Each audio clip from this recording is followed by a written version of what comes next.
सायंकाल का समय था। एक राजा अपने महल की छत पर टहल रहा था। अचानक उसकी दृष्टि महल के नीचे बाजार में टहलते एक संत पर पड़ी।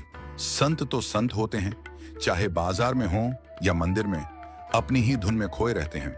राजा ने देखा कि वह संत भीड़ भरे बाजार में भी ऐसे आनंद में मग्न है जैसे वहां उनके सिवा कोई और है ही नहीं। न किसी के प्रति राग, न किसी के प्रति द्वेष। संत की वह मस्ती राजा के हृदय को इतनी भा गई कि वह तुरंत ही उनसे मिलने को व्याकुल हो उठा। राजा ने अपने सेवकों को आदेश दिया, जाओ, इन्हें तुरंत मेरे पास ले आओ। सेवकों को समझ न आया कि भीड़ में से संत को कैसे लाएं। उन्होंने तुरंत महल की ऊंचाई से रस्सी नीचे लटका दी और उस रस्सी में संत को बांधकर ऊपर खींच लिया। कुछ ही क्षणों में संत राजा के सामने खड़े थे। राजा ने क्षमा मांगी। आपको इस प्रकार लाने का कष्ट हुआ, कृपया मुझे क्षमा करें। संत ने सहज भाव से कहा, कोई बात नहीं राजन, पर बताइए इतनी शीघ्रता क्यों हुई कि रस्सी में खींचकर बुलाना पड़ा। राजा ने कहा, एक प्रश्न का उत्तर पाने के लिए मैं अचानक इतना बेचैन हो गया कि धैर्य नहीं रख सका। मुझे लगता है इस प्रश्न का उत्तर केवल आप ही दे सकते हैं, कृपया मार्ग दिखाएं। संत मुस्कुराए और बोले, अच्छा, तो वह प्रश्न क्या है? राजा ने कहा, मेरा प्रश्न यह है कि भगवान जल्दी कैसे मिले, मैं उनसे शीघ्र कैसे मिल सकता हूं? संत बोले, राजन, इस प्रश्न का उत्तर तो तुम्हारे भीतर ही छिपा है। थोड़ा दृष्टिकोण बदलो, स्वयं सोचो, उत्तर मिल जाएगा।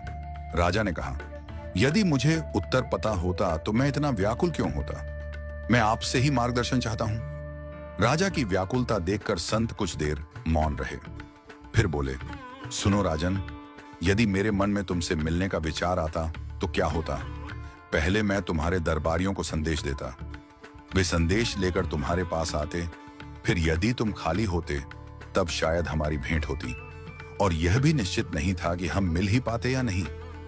पर जब तुम्हारे मन में मुझसे मिलने की तीव्र इच्छा उठी तो सोचो, मिलने में कितनी देर लगी।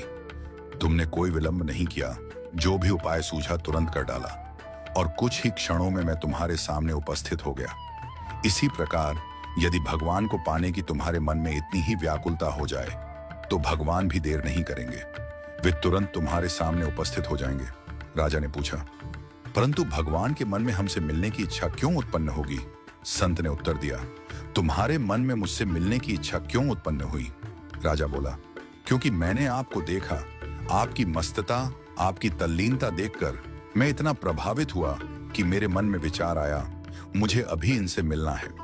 संत ने मुस्कुराकर कहा, यही उपाय है भगवान को पाने का। ऐसे ही तुम अपनी सारी दृष्टि, सारी धुन सिर्फ भगवान पर लगा दो, दुनिया की ओर मत देखो।